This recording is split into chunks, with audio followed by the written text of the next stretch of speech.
नमस्कार।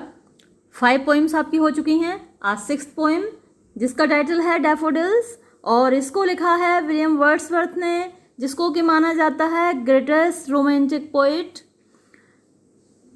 वर्ड्सवर्थ ने इतना सारा लिखा है, इतना ज़्यादा लिखा है और नेचर पर उसने सबसे ज़्यादा लिखा है, इसलिए उसको वर्शिपर ऑफ नेचर कहा जाता है। वो कहता है कि हमको नेचर से सीखना चाहिए, नेचर के साथ चलना चाहिए। अगर हम नेचर से सीखेंगे, नेचर के साथ चलेंगे तो हमें एक ब्लिस मिलेगी। ब्लिस मतलब परमानंद की प्राप्ति होगी। हमें कभी कोई गम नहीं सताएगा। जो दुनिया के परेशानियां हैं वो हमको नहीं सताएंगी। इससे पहले भी वर्ड्सवर्थ की एक पोइम आपने मेरे साथ पढ़ी थी जिसका टाइटल था the world is too much with us. ये एक सोनेट थी और वहाँ भी वर्ड्सवर्थ ने कहा था कि हम बहुत ज़्यादा एंग्रॉस्ड हैं, बहुत ज़्यादा इमर्स्ड हैं सांसारिक बंधनों में, सांसारिक चीज़ों में, इसीलिए हम दुखी हैं, इसीलिए हम परेशान हैं। अगर हम नेचर के करीब जाएंगे तो ये हमारे सारे दुख समाप्त हो जाएंगे। इस पोएम में आप देखेंगे कि वो एक वाकया बताता है, एक इंसिडेंट बताता है और उस इंसिडेंट का एक उसके ऊपर क्या असर पड़ा, क्या इफेक्ट पड़ा, ये बात वो इस पोएम में डिस्क्राइब करेगा। पोएम की लैंग्वेज के बारे में, पोएम की खूबियों के बारे में, पोएम में जो यूज़ हुई हैं लिटरेरी डिवाइसेस उनके बारे में हम बाद में बात करेंगे। पहले चलिए पोएम को देख लेते हैं। I wandered lonely as a cloud that floats on high over vales and hills. I यानी देखिए ऑटोबायोग्राफिकल फॉर्म में लिखी हुई है, तो मैं यानी कि पोएट खुद वर्ड्सवर्थ। वॉन्डर्ड मीन्स, वॉन्डर का मतलब होता है टू रोम एमलेसली, बिना किसी उद्देश्य के घूमना। आई वॉन्डर्ड, मैं ऐसे ही घूम रहा था। लोनली, अकेला, एज अ क्लाउड, एक बादल की तरह। हालांकि इस पोएम के बारे में ये कहा जाता है कि जब ये पोएम लिखी गई है या इसमें जो इंसिडेंट बताई गई है उस वक्त वर्ड्सवर्थ अपनी सिस्टर डोरोथी के साथ था, लेकिन यहाँ पर उसने कहा है I wander lonely as a cloud, मैं अकेला घूम रहा था ऐसे ही एक बादल की तरह। दैट फ्लोट्स, जो कि फ्लोट मीन्स तैरना, जो कि तैरता है। ऑन हाई, ऊंचा, बादल नीचे तो तैरता नहीं, नीचे तो घूमता नहीं, बादल कहाँ ऊंचा घूमता है। हाई, ओवर मीन्स ऊपर, वेल्स मीन्स वैलीज, घाटियों के ऊपर, एंड हिल्स और पहाड़ियों के ऊपर। When, जब, all at once, all at once का मतलब अचानक से, जब अचानक से, I saw, मैंने देखा, a crowd, एक भीड़। अब ये क्राउड किस चीज़ की है? क्राउड तो इंसानों की होती है, लेकिन यहाँ क्राउड कोई और ही है। देखिए तो किसकी है? a host, host मीन्स भी क्राउड होता है, ग्रुप होता है, समूह होता है, और होस्ट मेजबान भी होता है। दोनों मीनिंग यहाँ पे एप्लीकेबल है। कैसे, अभी हम डिस्कस करेंगे। A host of golden daffodils, एक ग्रुप, एक समूह, किसका? Of golden daffodils. Golden means yellow, सुनहरी, डैफोडिल्स फ्लावर्स हैं एक प्रकार के। तो डैफोडिल, सुनहरी रंग के डैफोडिल्स का मैंने एक समूह देखा। डैफोडिल्स जैसे कि लोटस कई कलर्स में आता है, वैसे ही डैफोडिल्स भी कई कलर में आता है। तो यहाँ पर येलो डैफोडिल्स की बात हो रही है क्योंकि उसने गोल्डन वर्ड यूज़ किया और गोल्ड येलो कलर का होता है। इट मीन्स जो डैफोडिल्स थे येलो कलर के थे। तो मैंने देखा एक भीड़, एक समूह गोल्डन डैफोडिल्स का। कहाँ देखा? Beside the lake, beside means पास में, लेक मीन्स झील, झील के पास। Beneath the trees, beneath means नीचे, ट्रीज पेड़, पेड़ों के नीचे। फ्लटरिंग, फड़फड़ाते हुए, एंड डांसिंग और नाचते हुए, इन द ब्रीज, ब्रीज जो मीठी ठंडी शीतल पवन होती है उसको ब्रीज बोलते हैं। जो तेज नहीं चल रही है, तेज चलती है तो वो विंड हो जाती है, जो हमें बहुत सुहावनी लगती है उसको हम बोलते हैं ब्रीज।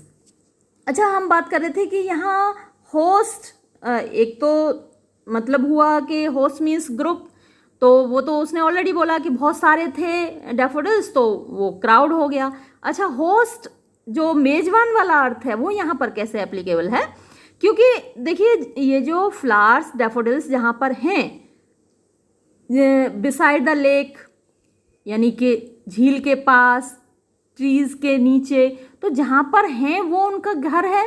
जब हम मेजबान होते हैं तो हम अपने घर में किसी का वेलकम करते हैं, और वर्ड्सवर्थ जैसे कि इनके घर गया है और वो एक मेजबान की तरह खुश होकर उसका स्वागत कर रहे हैं, तो यहाँ पर होस्ट वाला मीनिंग भी एप्लीकेबल है। कंटिन्यूअस, कंटिन्यूअस लगातार, ये नहीं कि एक फ्लावर यहाँ, एक फ्लावर वहाँ, एक फ्लावर कहीं और, कंटिन्यूअस लगातार, एक के बाद एक। एज द स्टार्स, किस तरीके से, जैसे कि स्टार्स होते हैं, सितारे होते हैं, दैट शाइन, जो कि चमकते हैं, एंड ट्विंकल, और टिमटिमाते हैं। देखिए शाइन और ट्विंकल में थोड़ा सा डिफरेंस है। शाइन क्या होता है, एक कंटिन्यूअस लाइट होती है, एक कांस्टेंट लाइट होती है जो एक जैसी चलती रहती है, और ट्विंकल में क्या होता है कि कभी लाइट तेज होती है, कभी डिम होती है, कभी फेड होती है, तो वो ट्विंकलिंग होता है, टिमटिमाना होता है। तो कुछ स्टार्स तो शाइन कर रहे होते हैं, उनकी लाइट एक जैसी कांस्टेंट आ रही होती है, और जबकि कुछ स्टार्स की लाइट कभी फेड हो जाती है, कभी फिर तेज हो जाती है, तो वो ट्विंकल करते हैं, वो टिमटिमाते हैं। तो stars that shine and twinkle, वो सितारे जो कि चमकते हैं और टिमटिमाते हैं, on the milky way. Milky way हमारी जो आकाश गंगा है, जिसमें कि हमारी पृथ्वी भी है, जहाँ हम इस यूनिवर्स में जहाँ हम एग्जिस्ट करते हैं उसको मिल्की वे कहते हैं। तो आकाश गंगा में जो स्टार्स हैं वो जैसे चमकते हैं, जैसे टिमटिमाते हैं, वैसे ही वो डैफोडिल्स दिख रहे थे। दे स्ट्रेच्ड, दे मीन्स वो डैफोडिल्स, स्ट्रेच्ड फैले हुए थे, इन never ending line. Never ending means मतलब जो कभी ख़त्म ही नहीं हो रही है। इनफाइनाइट, लाइन इतनी लंबी है उनकी जो कि कहीं ख़त्म होती नहीं दिख रही, नेवर एंडिंग लाइन।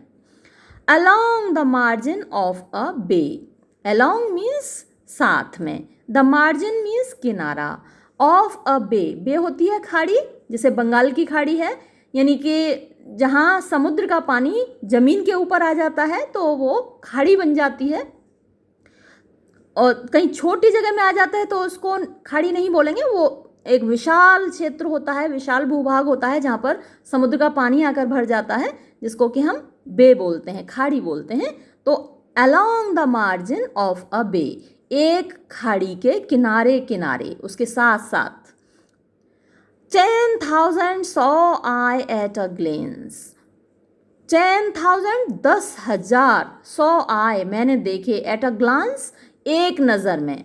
अब यहाँ पर एक फिगर ऑफ स्पीच है, हम बाद में एक साथ बात करेंगे सारी लिटरेरी डिवाइसेस की, तो बताएंगे कि यहाँ कौन सा फिगर ऑफ स्पीच है। क्योंकि आप देख रहे हैं कि 10,000 है तो बहुत ज़्यादा है, आप एक बार में कितना देख सकते हैं, आप 50, 100, 200 कितने देख लेंगे, लेकिन 10,000 बहुत ज़्यादा है ना, तो एक ग्लांस में आप नहीं देख सकते, एग्जेजरेशन है। टॉसिंग देयर हेड्स, टॉसिंग हिलाते हुए, कभी इस साइड, कभी लेफ्ट, कभी राइट, कभी आगे, कभी पीछे, तो टॉसिंग देयर हेड्स, अपने सिर हिलाते हुए। जब आप खुश होते हैं तो कैसे झूमते हैं ना, सिर को कभी इधर हिलाएंगे कभी उधर हिलाएंगे, तो टॉसिंग देयर हेड्स, अपने सिर हिलाते हुए। In sprightly dance, sprightly happily, full of happiness, तो खुशी से डांस, नृत्य करते हुए, खुशी से भरे हुए नृत्य में अपने सिर को झुलाते हुए, हिलाते हुए, डुलाते हुए वो झूम रहे थे। The waves beside them, the waves लहरें, वहाँ पर क्योंकि जो एरिया है वो लेक एरिया है, तो वहाँ पर जो वेव्स थीं, वहाँ पर जो लहरें थीं, बिसाइड मीन्स करीब, पास में, दैम उनके पास में जो लहरें थीं, डांस्ड, वो भी नाच रही हैं, वो भी नाच रही थी, बट लेकिन, दे आउटडिड, दे मीन्स जो डैफोडिल्स हैं, जो फूल हैं, उन्होंने आउटडिड, आउट डू का मतलब होता है हरा देना, पीछे छोड़ देना, तो उन्होंने हरा दिया, पीछे छोड़ दिया। द स्पार्कलिंग वेव्स, स्पार्कलिंग चमकती हुई, वेव्स लहरों को, इन ग्ली, ग्ली मीन्स हैप्पीनेस, यानी जो फ्लावर्स की, डैफोडिल्स की जो खुशी है, उस खुशी ने, उस नृत्य ने लहरों की खुशी को, लहरों के नृत्य को पीछे छोड़ दिया। यानी कि जो फ्लावर्स थे वो ज़्यादा अच्छा डांस कर रहे थे बनिस्बत लहरों के, लहरों की तुलना में उनका डांस, उनका नृत्य ज़्यादा अच्छा था। A poet could not but be gay, a poet एक कवि, कुड नॉट बट, यानी बट का मतलब यहाँ लेकिन नहीं है, यहाँ बट का मतलब है केवल। Could not but be gay, यानी कि पोएट, गे मीन्स होता है खुश, हैप्पी, खुश होने के अलावा और कुछ नहीं कर सकता था। ये दृश्य इतना खूबसूरत था कि ऐसे में एक कवि का हृदय, एक कवि खुश होने के अलावा कुछ नहीं कर सकता था। A poet could not but be gay, be means होना, गे मीन्स खुश, तो खुश होने के अलावा कुछ नहीं कर सकता था।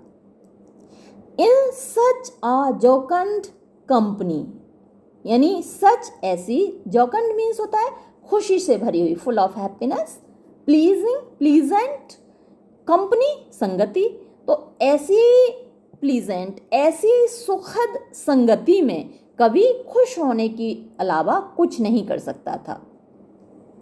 आई गेज्ड, मैंने देखा, एंड गेज्ड और देखा, मतलब मैं देखता ही चला गया। बट लेकिन, लिटिल, लिटिल का मतलब थोड़ा नहीं होता, इससे पहले अगर आ लगा होता तो उसका मतलब होता थोड़ा। लिटिल का मतलब होता है बिल्कुल नहीं, बट लिटिल थॉट, लेकिन बिल्कुल नहीं सोचा।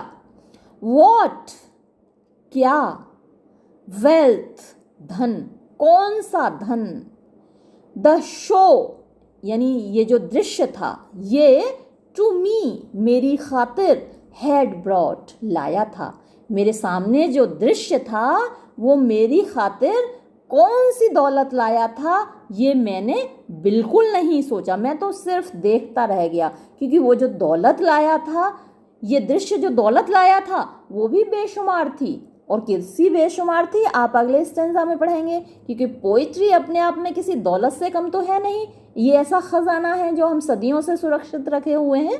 तो ये जो दृश्य था इसने एक पोइम को जन्म दिया, तो ये अपने आप में एक खजाना था, और पोइट ने तो ये सोचा ही नहीं कि ये जो दृश्य था मेरे लिए कौन सा खजाना लेकर आया, कौन सी दौलत लेके आया, ये तो मैंने सोचा ही नहीं।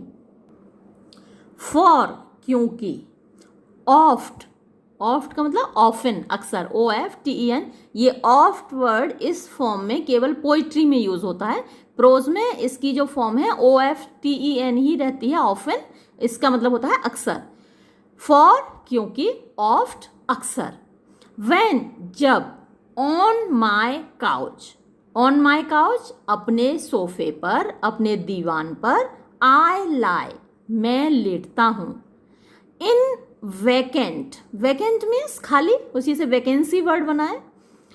इन वैकेंट और in pensive mood, pensive means serious, anxious, worried, mood भावावस्था, मन स्थिति, यानी जब मैं खाली या गंभीर भावावस्था में अपने सोफे पर लेटता हूँ, तब क्या होता है, दे यानी कि वो फ्लावर्स, वो डैफोडिल्स जो कि मैंने कभी देखे थे, दे फ्लैश, फ्लैश मीन्स अचानक से चमकना, कौंधना, तो वो अचानक से चमकते हैं, अचानक से कौंधते हैं।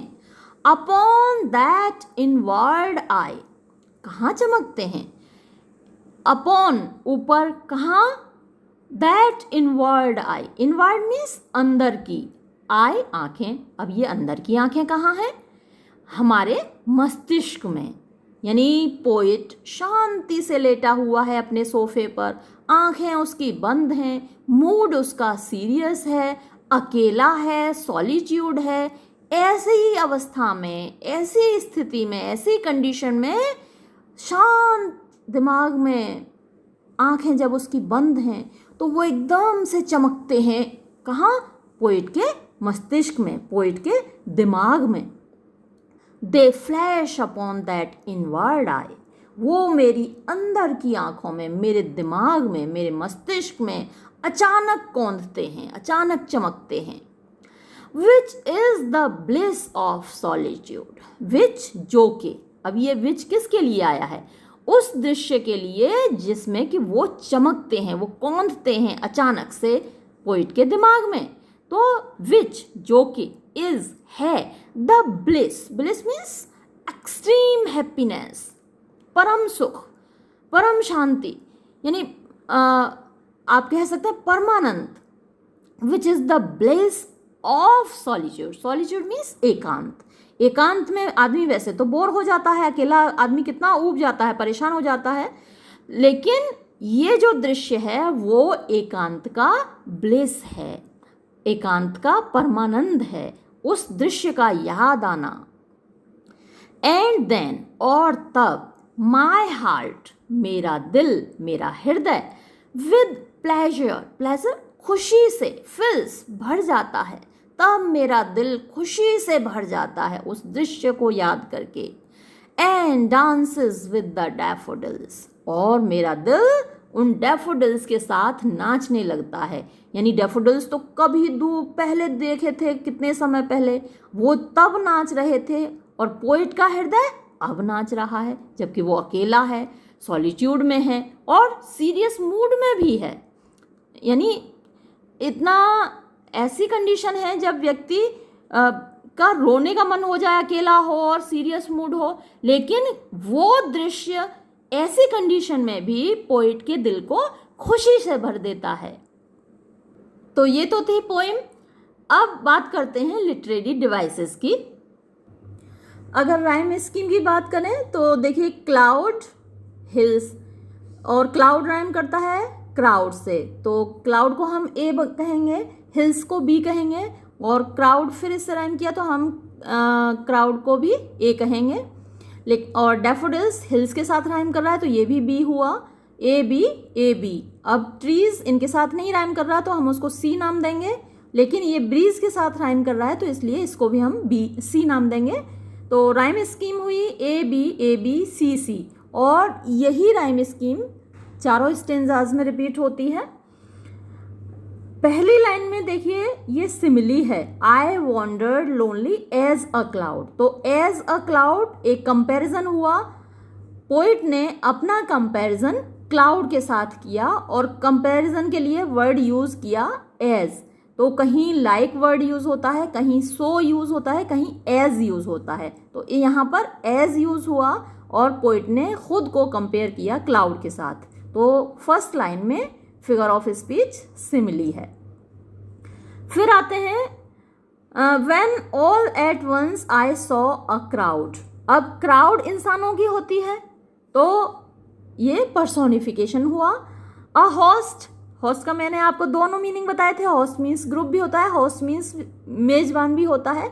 तो अगर यहाँ मेजबान से लगाएंगे मीनिंग तो फिर से यहाँ पर भी पर्सोनिफिकेशन हुआ। और यहाँ पर देखिए कि उसने कहा फ्लटरिंग एंड डांसिंग, तो डांस करना इंसान का काम होता है, मोर भी वैसे तो डांस करता है, बहुत सारे पशु पक्षी डांस करते हैं, लेकिन बेसिकली ये जो आर्ट है वो ह्यूमन आर्ट है डांस करना। तो यहाँ पर भी हम पर्सोनिफिकेशन फिगर ऑफ स्पीच लिखेंगे इसको। तो फर्स्ट स्टेंजा के पहली लाइन में सिमिली और इन 3 लाइन्स में है फिगर ऑफ स्पीच पर्सोनिफिकेशन। इसके बाद देखिए continuous as the stars that shine. अब फ्लावर्स को कंपेयर किया पोइट ने स्टार्स के साथ, और यहाँ पर भी फिर से उसने एज वर्ड यूज किया कि स्टार्स की तरह कंटिन्यूअस। तो यहाँ पर भी फिगर ऑफ स्पीच सिमिली हुआ। मैंने पहले भी आपको पॉइंट पढ़ाई थी तब बताया था कि सिमिली एक कंपैरिजन होता है दो डिफरेंट चीज़ों का जिनमें एटलीस्ट एक सिमिलैरिटी होती है, एक चीज़ समान होती है, लेकिन दो एक जैसी चीज़ों का कंपैरिजन सिमिली नहीं होता। जैसे किसी इंसान का दूसरे इंसान के साथ कंपैरिजन होगा तो वहाँ सिमिली नहीं होगा, वहाँ केवल कंपैरिजन होगा। अब नेक्स्ट, ये 10,000 saw I at a glance, एक साथ मैंने 10,000 देखे, तो ये तो एग्जेजरेशन है, अतिशयोक्ति है, और ये फिगर ऑफ स्पीच क्या हुआ, हाइपरबल। फिर टॉसिंग देयर हेड्स, अपने सिर हिलाते हुए, अपने सिर घुमाते हुए, इधर से उधर घुमाते हुए। तो सिर किसके पास होता है? ह्यूमंस के पास होता है या जानवरों के पास होता है? लेकिन फ्लावर्स के पास सिर, उसको तो इमेजिन ही किया ना, कि फ्लावर को सिर इमेजिन किया। तो ये हेड्स में यहाँ पर्सोनिफिकेशन है। और अगेन इस लाइन में फिर से पोइट ने डांस वर्ड यूज़ किया, जो कि ह्यूमन आर्ट है। वेव्स यहाँ पर डांस करी, पहले डांस वर्ड यूज़ किया था फ्लावर्स के लिए, अब वेव्स के लिए यहाँ पर यूज़ किया। The waves beside them danced. तो वेव्स भी इंसान नहीं है, लेकिन डांस ह्यूमन आर्ट है, तो यहाँ पर फिर से पर्सोनिफिकेशन हुआ। आई गेज्ड एंड गेज्ड, तो इस तरीके से जब किसी वर्ड की रिपीटेशन होती है एम्फेसाइज करने के लिए, तो हम वहाँ पर फिगर ऑफ स्पीच लिखते हैं एनाफोरा। ये फिगर ऑफ स्पीच एनाफोरा है, जहाँ पर किसी वर्ड की रिपीटेशन होती है एम्फेसाइज करने के लिए। अच्छा, ये जो स्टेंजा है, यहाँ पर वर्ड्सवर्थ की थियरी ऑफ पोइट्री एग्जाम्प्लीफाई होती है। वर्ड्सवर्थ की थियरी ऑफ पोइट्री आप पढ़ेंगे जब आप बीए में आएंगे। अभी तो आप लोग, जिन लोगों ने मुझे रिक्वेस्ट भेजी है ये पोइम्स पढ़ाने की, तो वो लोग 10th या 12th में हैं, तो जिनकी रिक्वेस्ट चल रही है इस वक्त, तो 10th में तो आप नहीं जानेंगे कि वर्ड्सवर्थ की थियरी ऑफ पोइट्री क्या है। ग्रेजुएशन और पोस्ट ग्रेजुएशन में आप पढ़ेंगे कि वर्ड्सवर्थ ने एक प्रीफेस लिखा था जब एक बुक पब्लिश हुई थी जिसका नाम था लिरिकल बैलेड्स। वर्ड्सवर्थ और उसका फ्रेंड था कॉलरिज, एस टी कॉलरिज, तो इन दोनों फ्रेंड्स ने एक बुक पब्लिश की थी लिरिकल बैलेड्स। उसका प्रीफेस लिखा था वर्ड्सवर्थ ने। तो उस प्रीफेस में वो एक थियरी देता है कि पोइट्री पैदा कैसे होती है। तो वहाँ उसकी एक बड़ी इंपॉर्टेंट लाइन है that poetry is a spontaneous overflow of powerful feelings. It takes its origin in emotions recollected in tranquility. तो ये जो emotions recollected in tranquility word है, emotions मीन्स भावनाएं, recollect मीन्स याद करना, tranquility मीन्स होता है शांति। जब शांति में कुछ भावनाएं रिकलेक्ट होती हैं, याद आती हैं, तो पोइट्री पैदा होती है। तो यहाँ पर जैसे कि उसने बताया है कि वो दृश्य उसने कभी देखा था, वो दृश्य फिर से रिमाइंड हुआ, फिर से उसके माइंड में फ्लैश हुआ और पोइट्री पैदा हुई, एक पोइम बनकर आई, जो कि आपके सामने है, आपके सामने पेश है। तो ये जो थियरी ऑफ पोइट्री है इस स्टेंजा में एग्जाम्प्लीफाई होती है। आगे अगर हम थीम्स की बात करें, इस पोइम की थीम मैंने आपको पहले बताया कि वो एक नेचर पोइट है वर्ड्सवर्थ, वर्शिपर ऑफ नेचर उसको कहा जाता है। और वो दिखाता है कि कैसी खूबसूरती होती है नेचर में। इस पोइम में आपने देखा कि जब वो अपने सीरियस मूड में है, अकेला है, तब भी नेचर के वो सीन जो उसने कभी देखे वो उसको खुशी से भर देते हैं। दूसरा, ब्यूटीफुल मेमोरीज आर जॉयफुल। तो अगर आप नेचर के करीब रहते हैं तो आपके दिमाग में कुछ खूबसूरत यादें बस जाती हैं और वो यादें आपको हमेशा खुशी देती हैं। अगर लैंग्वेज की बात करें, मैंने आपको बताया था प्रीफेस जो पोइट ने लिखा था उसमें पोइट्री की लैंग्वेज के बारे में भी बात करता है वर्ड्सवर्थ। और वो कहता है कि जो पोइट्री की लैंग्वेज होनी चाहिए वो ऐसी लैंग्वेज होनी चाहिए जो कि इंसान वास्तव में बोलते हैं, इंसानों की रियल लाइफ की लैंग्वेज होनी चाहिए, डे टू डे लाइफ की लैंग्वेज होनी चाहिए। तो आप देखेंगे कि इसमें पूरी पोइम में कोई भी ऐसा डिफ़िकल्ट वर्ड उसने यूज़ नहीं किया जो कि हमें मालूम ना हो, हमारे डे टू डे लैंग्वेज को ही उसने यूज़ किया है।